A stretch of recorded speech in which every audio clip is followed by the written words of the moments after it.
Es la hora del terror. Suscríbanse ya y denle a like para no perderse ninguna historia.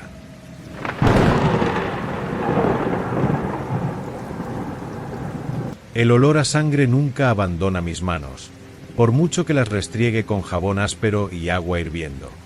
Y ese recuerdo, esa esencia viscosa, es lo que me mantiene despierto en las noches interminables de esta celda húmeda de Segovia. Me llaman monstruo, y quizá lo sea. Pero no empecé así. Todo comenzó con un vestido. No, corrección. Todo comenzó con Silvio, el sastre de la calle del olvido. Recuerdo como si fuera ayer la primera vez que vi el escaparate. Era un martes gris en Madrid. Una llovizna fina caía como un telón sucio. Pasaba deprisa, agobiado por facturas y un trabajo que me chupaba el alma, cuando algo me detuvo. Un vestido. No era solo hermoso, estaba vivo. Parecía tejido con cielo nocturno capturado, un azul tan profundo que devoraba la luz, salpicado de pequeños puntos que brillaban como estrellas auténticas. La caída era perfecta, imposible, como si no estuviera cortado en tela, sino en el aire mismo. Y había un letrero discreto, casi oculto: haz realidad tu deseo más profundo. Pregunta por Silvio. El absurdo de la promesa debería haberme hecho reír, seguir mi camino. Pero había una pulsación saliendo de aquel escaparate, una llamada baja e insistente que resonaba en mi cráneo cansado. Entré. El interior era estrecho, cargado por el olor a lana vieja, algo metálico por debajo, y un perfume floral extrañamente dulce que no lograba disimular el primero. Silvio surgió tras una pesada cortina de terciopelo rojo oscuro, casi negro. Era un hombre bajo, demacrado, con dedos largos y huesudos como arañas tejiendo. Sus ojos... Dios, sus ojos eran como dos botones de ébano, sin luz, sin profundidad, solo observando, absorbiendo. Llevaba un chaleco impecable, pero algo oscuro manchaba las yemas de sus dedos. No sonrió. Simplemente inclinó la cabeza, como si ya supiera por qué estaba allí. ¿Para su esposa?, preguntó, su voz un susurro áspero, como papel de seda rasgado. Lucía, respondí, el nombre salió solo. Ella merece más. Mucho más que esta vida mediocre que yo puedo darle. La vergüenza me abrasaba el rostro, pero la necesidad era más fuerte. Silvio asintió lentamente. El vestido del escaparate. Puede conceder el anhelo más profundo del corazón. ¿Belleza? ¿Fortuna? ¿Amor? Hizo una pausa, aquellos ojos negros atravesándome. Pero la tela, mi querido señor, es especial. Única. Hecha con hilos de deseo puro y sacrificio. No dijo más. No lo necesité. Había una verdad en aquella atmósfera opresiva, en aquel olor a hierro y flores mustias, que acalló cualquier pregunta racional. El precio era exorbitante, casi todo lo que tenía ahorrado en secreto, pero pagué. Cuando entregué el paquete inmaculado a Lucía, su rostro se iluminó de un modo que no veía hacía años. Pura alegría. Esperanza. Mi corazón se encogió de culpa, pero también de una enfermiza anticipación. El efecto fue inmediato. Lucía usó el vestido para una insignificante cena de trabajo. Al día siguiente, recibió una promoción inesperada. Un mes después, su piel, antes marcada por el acné juvenil, se volvió impecable, luminosa. Los hombres la miraban con un deseo abrumador. Fue entonces cuando noté los primeros cambios reales. No solo en su suerte, sino en ella. Sus ojos, antes avellana cálidos, se oscurecieron, se hicieron más profundos, casi negros bajo ciertas luces. Su risa, antes fácil, se volvió más aguda, un poco forzada. Y había una frialdad en ella, una distancia, como si siempre estuviera calculando algo más allá de mi comprensión. Volvió a la calle del olvido. Sola. Regresó con un vestido nuevo, un rojo rubí que parecía palpitar bajo la luz. Quiero ser irresistible, le dijo a Silvio, me contó después, con un brillo febril en sus ojos casi negros. Quiero que todos me deseen, pero que solo yo tenga el control. El vestido rojo se lo concedió. Se volvió una fuerza magnética, pero el precio fue más alto. Su cabello, antes castaño vibrante, comenzó a caerse en mechones. La piel perfecta desarrolló una palidez cadavérica, translúcida en algunos puntos, revelando venas azuladas como hilos de sutura. Y su mente... su mente resbalaba. Susurraba cosas obscenas en la oscuridad, cosas de las que la Lucía de antes habría muerto de vergüenza. Reía demasiado alto, sin motivo. Miraba a la gente con un desdén cortante. Fue entonces cuando oí hablar de Ana. Una joven maestra de Sevilla, guapa y dulce, decían. Desaparecida durante semanas. Encontrada en la trastienda de un bar decadente cerca de la calle del Olvido. No muerta, técnicamente viva, pero irreconocible. Le habían cortado el pelo al rape, su cuerpo vestido con harapos sucios que recordaban retales de un vestido azul celeste. Sus dedos estaban ensangrentados, las uñas rotas, como si hubiera intentado arrancarse la propia piel.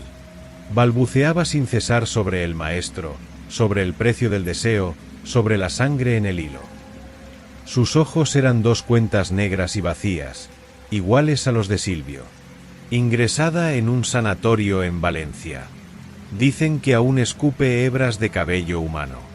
Aquí es donde necesito hablar con claridad, directamente. Sí, tú, escuchando esta confesión en las sombras de tu propia habitación. ¿Sientes ese escalofrío en la espalda?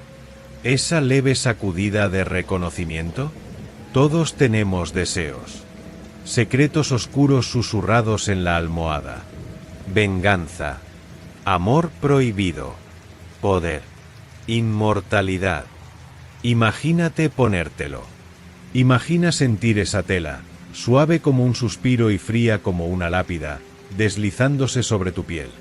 Imagina el deseo haciéndose realidad, tan dulce, tan potente, y luego imagina el primer picor extraño. El primer cabello blanco donde no debería haberlo. El primer pensamiento violento que no parece tuyo. Silvio está esperando. La calle del olvido podría estar más cerca de lo que piensas. La próxima madeja de pelo, el próximo cubo de tinte oscuro, podría ser la tuya. Reconfortante, ¿verdad? Saber que tu anhelo más profundo tiene un precio claro, aunque la moneda sea tu alma, pedazo a pedazo. Lucía se desintegró. El vestido rojo la consumió. Se convirtió en una criatura de apetitos voraces y moral inexistente. Su belleza era ahora algo grotesco, una máscara sobre una piel que parecía de cera derretida. Coleccionaba amantes como trofeos, descartándolos cuando sangraban o enloquecían. Y yo miraba, paralizado por un miedo cobarde y una culpa que me devoraba viva. Hasta que trajo a casa otro vestido. Este negro como el azabache, bordado con intrincados patrones como huesos entrelazados. Quiero ver el miedo, siseó, su voz ahora un roce seco. Quiero que todos tiemblen ante mí. Quiero ser su pesadilla. Fue demasiado. El olor a sangre en la casa era constante ahora, mezclado con el perfume enfermizo que emanaba de ella y de los vestidos guardados como reliquias en el armario. Y yo sabía, con una certeza que helaba la sangre, lo que alimentaba aquellas creaciones abominables. Las desapariciones en la ciudad aumentaron. Mujeres. Siempre mujeres con sueños incumplidos, dolores silenciosos. Los periódicos hablaban de un posible asesino en serie. Yo sabía quién era el carnicero. Silvio. Él suministraba la materia prima. El pelo de las ahorcadas, las estranguladas, aquellas a las que les cortaron la vida en la cima de la desesperación. La sangre para teñir las telas del deseo y la muerte. La noche en que Lucía decidió probarse el vestido negro fue la noche del final. Se quedó ante el espejo, una figura espectral en la penumbra. Cuando la tela negra tocó su piel, un estremecimiento recorrió la habitación. No un escalofrío de frío, sino de pura maldad. Las sombras a su alrededor se profundizaron, se condensaron. Sentí, más que vi, formas retorciéndose dentro de ellas. Y entonces se rió. Un sonido no humano, procedente de un lugar húmedo y oscuro más allá de la garganta. Se volvió hacia mí, y sus ojos eran como los de Silvio, pero peores. Reflejaban un abismo donde cualquier rastro de la mujer que amé se había perdido para siempre. «Tú serás el primero», susurró, y la sombra a su derecha se extendió hacia mí como un tentáculo. No recuerdo haber cogido las tijeras de sastre que había dejado en el tocador. Solo recuerdo el destello plateado, el grito que fue más un rugido animal que humano, y el chorro caliente que cubrió mi cara y mis manos. Cayó como un saco de huesos, el vestido negro absorbiendo vorazmente la sangre que brotaba de su cuello. La sombra se disolvió con un siseo de rabia frustrada. Corrí. Corrí por la noche lluviosa, con las manos rojas y el olor a muerte y deseo podrido pegado a mí. Corrí directamente a los brazos de la policía, balbuceando sobre la calle del olvido, sobre Silvio, sobre los vestidos. No me creyeron, claro, hasta que registraron la tienda. Encontraron el taller en la trastienda. Los restos de cabello humano, trenzados como hilo divino. Los cubos de tinte que no eran tinte. Las agujas largas y afiladas. Y los libros de registro, meticulosos, con nombres, deseos y las fuentes de los materiales. Silvio desapareció. Se evaporó como humo. Pero dejó su obra. Lucía está muerta. Ana está catatónica en su sanatorio. Otras mujeres, cuyos nombres ni siquiera conozco, están perdidas en sus propias transformaciones monstruosas, dispersas en ciudades como Barcelona, Bilbao, Málaga. Y yo estoy aquí, en Segovia, condenado por un crimen que fue solo el epílogo de una maldición tejida en sangre y cabello. Las noches son las peores. Siento la tela imaginaria del vestido azul deslizándose sobre mi piel, incluso en la celda vacía. Siento la presencia de Silvio, como un rastro de frío en la nuca. Él no ha terminado. La calle del olvido puede estar tranquila ahora, pero el deseo humano es eterno. Y alguien, en algún lugar, está mirando un escaparate iluminado por un resplandor extraño, atraído por una tela que parece hilada de sueños. Y el sastre espera, dedos huesudos listos para medir, cortar y condenar. El olor a sangre nunca se va del todo. Y el susurro de los deseos, ese nunca se calla. Cuidado con lo que anhelas. Cuidado con lo que te pones. Podría estar cosiendo tu vestido en este mismo instante. Puntada a puntada. Hebra a hebra. Gota a gota.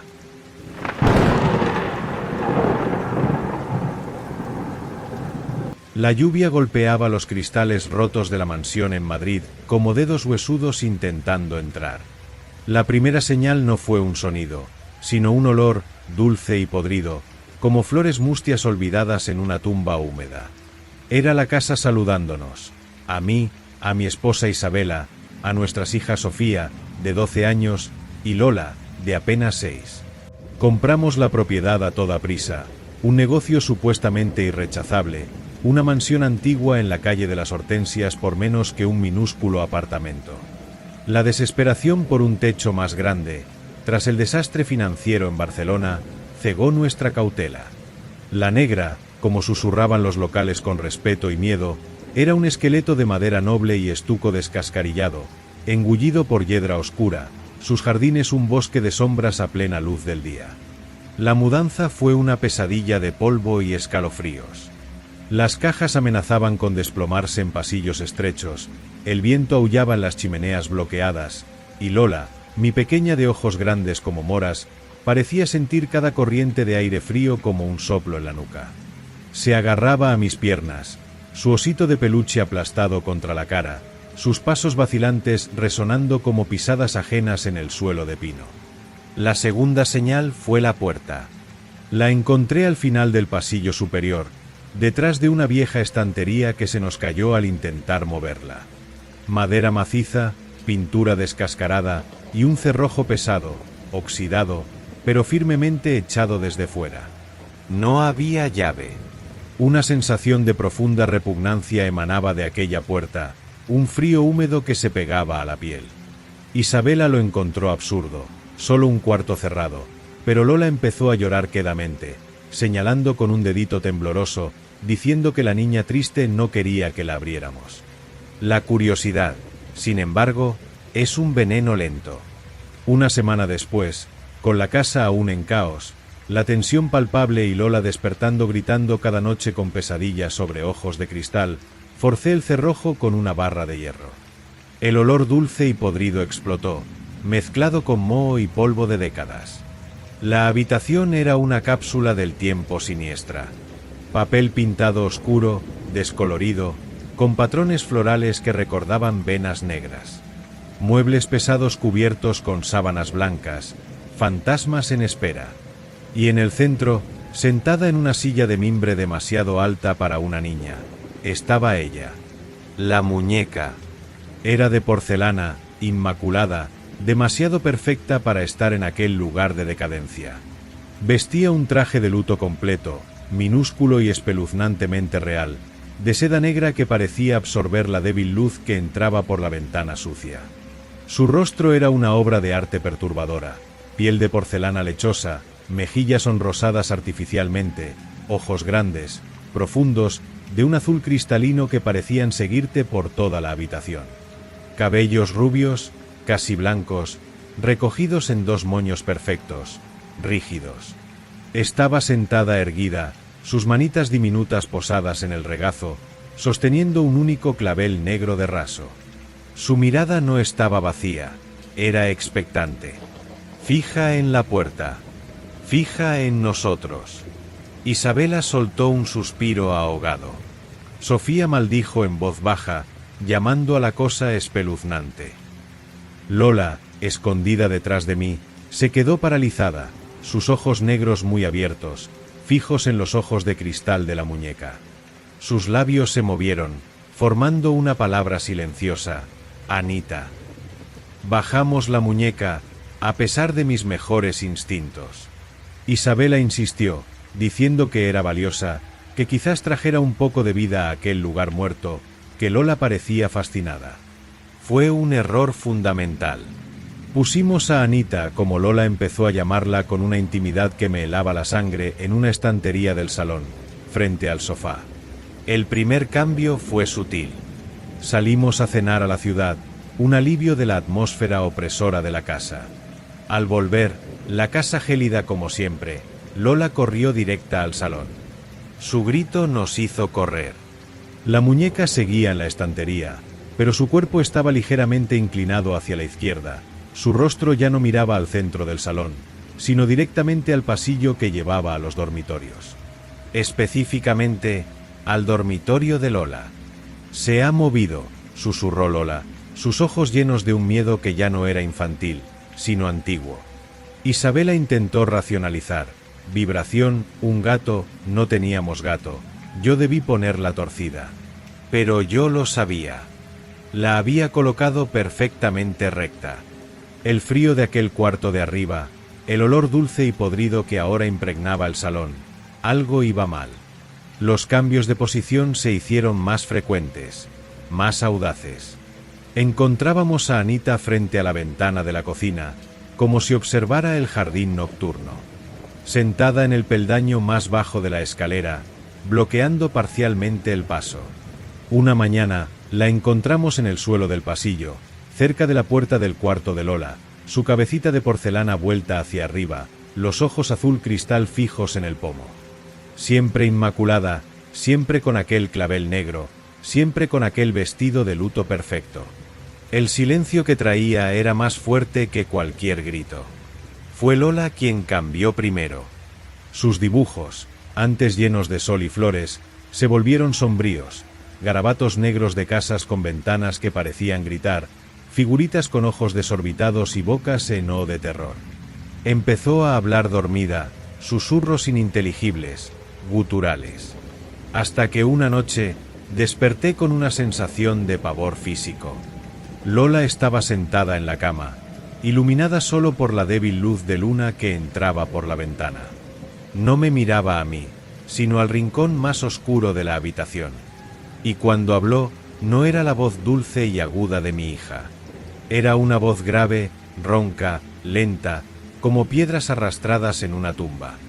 Él la cogió mientras jugaba con la muñeca, siseó la voz desde los labios de Lola, sus ojos fijos en la nada, vidriados. En el invernadero. El suelo estaba frío. Le gustaba cuando ella lloraba. Hacía cosquillas con la navaja primero. En el cuello. Estaba afilada. Muy afilada. Isabela despertó a mi lado, paralizada de horror, una mano tapándose la boca para ahogar un grito. Lola continuó, aquella voz extraña y antigua fluyendo como veneno. Llamó a mamá. Pero mamá estaba en la ciudad, comprando cintas. Cintas rojas, como la sangre que corría. Él se rió. Una risa seca, como ramas que se rompen. Puso la muñeca en su regazo después. Dijo que ahora podían jugar para siempre en la oscuridad. En el frío. Los detalles eran vívidos, específicos, horribles. El patrón del vestido de la niña, flores amarillas, el tipo de navaja, un desplantador de jardín con la punta rota, el lugar exacto en el invernadero donde las piedras estaban manchadas de forma irreparable. Lola, mi hija de 6 años, describía un asesinato con la precisión de una testigo. O de la víctima. Isabela bajó a la mañana siguiente, pálida como la porcelana de la muñeca, y encontró a Anita sentada a la mesa de la cocina, en una silla que habíamos arrastrado hasta allí, su rostro vuelto hacia el jarrón de flores mustias. Y junto al plato de Lola, un pequeño dibujo. Una figura de niña caída, una figura grande e indistinta inclinada sobre ella, y en la esquina, una muñeca de vestido negro, observando con ojos enormes y vacíos. El miedo se convirtió en un inquilino permanente, más presente que cualquiera de nosotros. Sofía, antes escéptica, se negaba a quedarse sola en cualquier habitación. Isabela envejeció 10 años en 10 días, sus ojos constantemente escudriñando los rincones oscuros, saltando ante cada sonido. Y Lola. Lola alternaba entre su dulzura infantil y aquella entidad de voz ronca y conocimientos obscenos. A veces, simplemente se sentaba y miraba fijamente a Anita, y parecían conversar en un silencio que resonaba de terror. Fue cuando Lola empezó a señalar. A manchas en el suelo que nadie más veía. A sombras en los rincones altos del techo. Al retrato polvoriento de una familia anterior que dejamos colgado en la escalera, señaló a la niñita retratada y dijo, con aquella voz terrible, a ella no le gustó cuando cogí su lugar. Pero la oscuridad es más cálida ahora. Y aquí, mientras escuchas esta confesión envuelto en la relativa seguridad de tu propia casa, quizás mirando a la sombra familiar en el rincón de tu habitación, debo preguntarte, ¿alguna vez has sentido ese frío repentino, sin explicación? Esa premonición de que algo o alguien te observa desde las profundidades de un armario oscuro o del hueco bajo la cama. Los niños hablan con amigos imaginarios, es cierto, pero ¿cómo puedes estar absolutamente seguro de que es solo imaginación? ¿Cómo puedes saber que el juguete olvidado en el desván o la muñeca heredada de la abuela no está simplemente esperando? El pasado deja marcas, amigo mío, y algunas marcas son como portales. Algunos recuerdos no quieren quedarse muertos. Quieren un cuerpo, una voz, una muñeca nueva para habitar. La degradación fue rápida. Lola empezó a evitar la luz del sol, llorando que quemaba la piel de Anita. Su apetito desapareció, sustituido por un deseo extraño por cosas frías y crudas. Su piel, antes cálida y sonrosada, se volvió pálida, casi translúcida. Y la voz de la otra niña se hizo más frecuente, más dominante. Hablaba de otros secretos de la casa, de otros dolores emparedados en las paredes. Hablaba del hombre que había hecho aquello, su olor a tabaco y tierra, su predilección por observar a los niños jugar en el jardín antes de actuar. Hablaba de su placer. La última noche fue una pesadilla consciente. Una tormenta violenta azotaba la casa, la luz parpadeó y murió, sumiéndonos en una oscuridad opresora, rasgada solo por relámpagos que congelaban escenas de terror en estroboscopio. Lola desapareció de nuestra cama, donde la habíamos atado a nosotros por miedo, literalmente atada con sábanas. Sus gritos nos guiaron, no sus gritos infantiles, sino risas agudas y estridentes de aquella voz ronca, procedentes del cuarto cerrado de arriba. La puerta, que yo había vuelto a sellar con tablones, estaba abierta. Los tablones, arrancados con una fuerza inhumana. La habitación estaba iluminada por velas, docenas de ellas, derritiéndose en viejos candelabros de plata manchada, encontrados quién sabe dónde. En el centro, sentada en la misma silla de mimbre alta, estaba Anita, el vestido de luto impecable, el clavel negro perfecto. Y a sus pies, Lola, mi hija, de rodillas, vestida con un pijama blanco que parecía un sudario. Nos miró cuando entramos, y sus ojos eran azul cristal, fríos, profundos, reflejando las llamas de las velas como dos lagos de infierno. Ya no había Lola allí, solo aquella mirada antigua, aquel conocimiento maligno. Ella por fin vino a jugar, siseo la voz ronca desde la garganta de Lola, pero sus labios se curvaron en una sonrisa que nunca perteneció a mi hija. Su lugar estaba vacío, tan frío, tan oscuro. Ahora está cálido, ahora está lleno. Isabela se desmayó. Sofía gritó, un sonido desgarrador. Me abalancé, cegado por el pánico y por un odio primitivo contra aquella cosa de porcelana. No recuerdo con claridad lo que pasó después. Recuerdo un grito que no era humano, un cristal rompiéndose, un olor intenso a flores podridas mezclado con algo metálico, y a Lola, mi Lola, cayendo al suelo como un muñeco de trapo, los ojos cerrados, el cuerpo frío. Cuando la luz volvió, Anita estaba sentada en la cama vacía de Lola, intacta, inmaculada. Su rostro de porcelana parecía vuelto hacia la puerta. Esperando. Lola sobrevivió, físicamente. Está en un hospital en Sevilla, catatónica, muda. No habla, no reconoce a nadie. Pero a veces, en el silencio de la noche, las enfermeras juran oír una risita baja, ronca, y ver sus labios formar palabras silenciosas. Y sus ojos, cuando abiertos, a veces reflejan una luz azul cristal, fría y antigua. Huimos de la negra. La casa permanece, devorando más sombra cada día. Y Anita, la niña de porcelana, permanece también. El nuevo propietario, un empresario arrogante de Valencia que se burló de nuestras supersticiones ridículas, llamó por teléfono la semana pasada. Su voz era un hilo de terror. Su hija pequeña, de 5 años, encontró una muñeca de porcelana, vestida de luto, sentada en su cama. Parece perfecta, dijo. Inmaculada. Cambió de posición durante la noche. Y ayer, su hija empezó a hablar de un invernadero, un desplantador con la punta rota, y de cómo la sangre corre tan caliente contra el suelo frío. El olor dulce y podrido, dijo, está por toda la casa. Y tú, oyente, ¿estás absolutamente seguro de lo que se esconde en tu desván o en el fondo del armario olvidado del cuarto de invitados? ¿Estás seguro de que ese juguete antiguo es solo un juguete? El pasado siempre está hambriento, siempre buscando un nuevo hogar. Y a veces, todo lo que necesita es una muñeca bonita y una niña inocente que observar. Cuidado con lo que heredas. Cuidado con lo que dejas entrar. Ellas siempre están buscando. Siempre.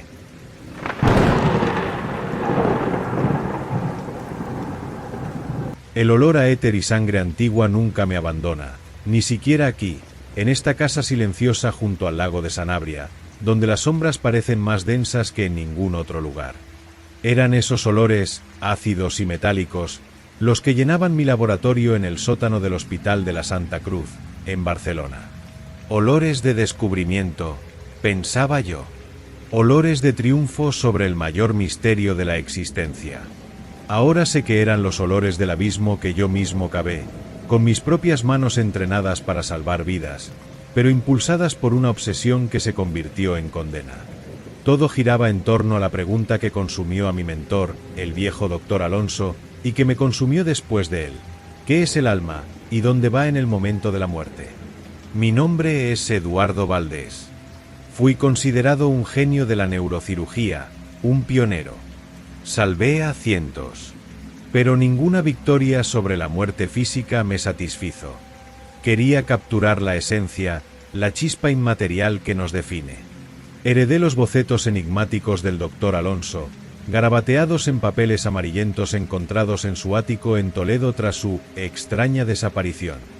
Detallaban una cámara oscura especial, no para captar luz, sino para registrar la energía vital trascendente, el alma, en el instante exacto en que se desprende del cuerpo. Gasté fortunas, agotando mi herencia y el buen nombre de la familia en Salamanca. Trabajé noches sin fin en el laboratorio subterráneo, un cubículo de azulejos blancos manchados de desinfectante y cosas peores, iluminado solo por la luz fría de lámparas fluorescentes y el brillo fanático en mis ojos. Construí la Atropos, nombre pomposo para un monstruo de cobre, vidrio óptico alemán de precisión, y cables que serpenteaban como intestinos expuestos. Estaba conectada directamente a mi mesa de operaciones, una extensión obscena del campo estéril donde yo batallaba contra la muerte física mientras tendía una trampa para capturar a su presa más etérea. La primera fotografía se tomó durante una craneotomía de alto riesgo. El paciente, un joven llamado Oliver, no resistió. El momento exacto de la muerte, monitorizado por una docena de aparatos, disparó la Atropos. El proceso era lento, angustioso. Revelar la placa de vidrio sensible en químicos especiales llevaba horas de tensión insoportable. Cuando finalmente sostuve la primera placa contra la luz, mi corazón casi se detuvo. No había ángeles, ni luz divina, ni siquiera una forma humana translúcida. Había manchas. Sombras densas, irregulares, como nubes de hollín espeso, pero con una textura que sugería movimiento congelado, agitación.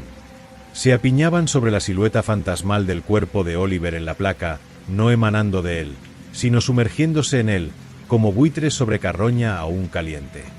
Una de ellas, más definida, parecía tener bocas. Varias, pequeñas y distorsionadas, abiertas sobre la región del pecho. Descartándolo como un artefacto, una anomalía del proceso, lo intenté de nuevo. Y otra vez. Pacientes terminales, casos desesperados cuyas familias, en Bilbao, Valencia, hasta de lejana Vigo, accedieron en nombre de la ciencia, aferrándose a una vana esperanza o movidas por desesperación religiosa. La historia se repetía. Muerte, revelación, sombras. Siempre las sombras. Variaban en forma, densidad y número. Algunas parecían tentáculos retorcidos, otras masas informes con puntos que podrían ser ojos, otras aún figuras distorsionadas, humanoides pero fundamentalmente erróneas, como muñecos de barro malformados por manos crueles. El patrón, sin embargo, era inequívoco. Siempre estaban conectadas al cuerpo moribundo en la placa, enfocadas en las áreas de mayor trauma o dolor, absorbiendo, alimentándose. La racionalización cedió ante una fascinación macabra. ¿Qué eran esas entidades? ¿Parásitos dimensionales? ¿Demonios literales? ¿Manifestaciones del propio sufrimiento humano cobrando vida propia? Mi cordura empezó a resquebrajarse como hielo fino sobre un lago profundo. Empecé a ver cosas en las esquinas del laboratorio, movimientos rápidos en la periferia de la visión, siempre cuando estaba exhausto, inmerso en el análisis de las placas. El aire se volvió pesado, frío, incluso con la calefacción al máximo. El olor a éter se mezclaba con un olor nuevo, dulce y podrido, como fruta olvidada al sol. El punto de ruptura llegó con la señora Beatriz, una señora de Zaragoza con cáncer terminal. Su dolor era profundo, constante. La cirugía era paliativa, casi una formalidad. La muerte llegó suave, un último suspiro. Pero la placa revelada. Dios, la placa. Estaba cubierta de sombras. No eran manchas dispersas, sino una red negra, pulsátil, envolviendo completamente su forma fantasmal. Las entidades eran innumerables, pequeñas y frenéticas, como larvas negras dándose un festín. Y en el centro, una forma más grande, más densa, con una profundidad que parecía absorber la luz de la propia placa. Sosteniéndola, juré sentir un frío intenso penetrar mis huesos, y un susurro, no audible, pero sentido en la mente, un susurro de hambre infinita, de placer perverso extraído de la agonía ajena. Fue esa noche, solo en el laboratorio con la placa de la señora Beatriz bajo la lámpara de análisis, cuando sucedió. Estudiaba la forma central, aquella oscuridad más profunda, tratando de discernir un contorno, cuando uno de los puntos que imaginaba ser un ojo, guiñó. No fue un reflejo. Fue una contracción consciente de algo dentro de la placa.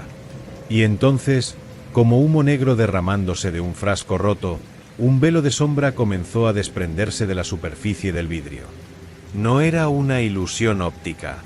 Era físico, tangible.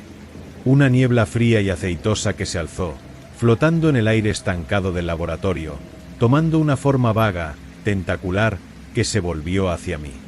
El aire estalló con aquel olor dulce y pútrido, sofocante. El miedo, puro y animal, inmovilizó mis músculos. Solo logré apagar la luz principal, sumiendo la sala en la penumbra, antes de correr, cerrando con llave la pesada puerta del sótano tras de mí, mi corazón palpitando como un tambor desesperado. Fue el principio del fin. Las sombras ya no estaban confinadas a las placas. Escapaban. La infección, como empecé a llamarla, comenzó a expandirse. Los empleados se quejaban de frío intenso en ciertos pasillos, de la sensación de ser observados, de pesadillas horribles con figuras oscuras. 2 enfermeras, personas sólidas, pragmáticas, renunciaron de repente, hablando de voces que susurraban horrores en sus oídos. Un paciente en recuperación en la planta superior a mi laboratorio empezó a gritar incoherentemente sobre cosas negras arrastrándose por las paredes, su terror tan visceral que requirió sedación profunda. Y las placas restantes guardadas en el armario blindado empezaron a emitir un brillo débil, fosforescente, en las noches más oscuras, y el sonido de vidrio agrietándose finamente se convirtió en una banda sonora constante de mi pesadilla en vigilia. Es aquí donde necesito hablar contigo, directamente. Sí, tú, escuchando este relato en la aparente seguridad de tu espacio. ¿Sientes que la temperatura baja un poco ahora? Lo atribuyes a una corriente de aire, a tu propio cansancio. Pero ¿y si es más? ¿Y si, en este mismo instante, al escuchar sobre estas entidades que se alimentan de dolor y desesperación, las estás atrayendo? El miedo es una invitación, un olor fuerte en el espectro que habitan. ¿Cuántas veces has sentido un peso inexplicable en el pecho, una tristeza súbita y profunda sin motivo aparente? ¿Cuántas veces has visto moverse una sombra por el rabillo del ojo y lo has racionalizado? El laboratorio de las sombras pudo ser el mío, pero el sustrato, la materia prima que consumen, el sufrimiento humano, está en todas partes. Es abundante. Y ellas siempre tienen hambre. Tal vez una placa de vidrio no sea necesaria. Tal vez un corazón roto, una pérdida devastadora, un trauma silencioso sean por tal suficiente. Piensa en eso. Siente el aire a tu alrededor. ¿Está realmente vacío? Volví al laboratorio una última vez, movido por una desesperación suicida y un rescoldo de cordura que exigía destruir la Atropos y todas las placas. La puerta estaba helada al tacto. Dentro, la oscuridad era absoluta, más que la ausencia de luz, una sustancia viva, espesa, que resistía el haz de mi potente linterna. El olor dulce y podrido era insoportable, mezclado con el olor metálico de la sangre seca y el éter derramado. Las placas en el armario brillaban con una luz negra y enfermiza, pulsante. Vidrios hechos añicos cubrían el suelo, algunas ya se habían roto desde dentro. Y las sombras ya no eran velos o nieblas. Tenían forma, presencia física. Bultos negros, densos como alquitrán, se movían en los bordes de mi luz, arrastrándose por las paredes de azulejos, aglomerándose en el techo como enjambres de insectos monstruosos. Sentí ojos invisibles perforándome, sentí su hambre, un hambre que no era por carne, sino por la esencia de mi terror, por la agonía que estaba a punto de experimentar. La Atropos estaba destruida, retorcida y desgarrada como por manos no humanas. Algo más grande, más oscuro, se alzaba entre sus restos, una columna de pura oscuridad que absorbía la luz de la linterna. No luché. No tuve oportunidad. Sentí una frialdad penetrante envolver mi brazo, como si me sumergiera en aguas gélidas y viscosas. El dolor no fue físico, fue una agonía psíquica, una desesperación absoluta, una sensación de ser vaciado, consumido por dentro. La linterna cayó, apagándose al impactar. En la oscuridad total, oí risas. Bajas, múltiples, hechas de susurros rasgados y chasquidos secos, resonando desde todas las direcciones. Era el sonido de la satisfacción perversa de algo que finalmente se daba un festín. No sé cómo escapé. Quizás estaban saciadas por ahora. Quizás me dejaron vivo como mensaje o como promesa de regreso. Me encontré fuera del hospital, empapado de sudor frío, temblando incontrolablemente, con marcas negras, como quemaduras de hielo, rodeando mi antebrazo derecho. El hospital de la Santa Cruz fue clausurado. Problemas estructurales y de seguridad, dijeron. El caso se silenció. Me consideraron un loco, un científico desquiciado por pérdidas personales.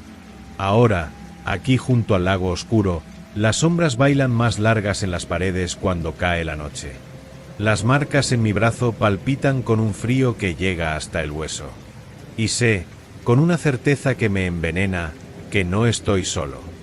Vinieron conmigo. Las placas pudieron ser el vehículo inicial, pero el portal se abrió.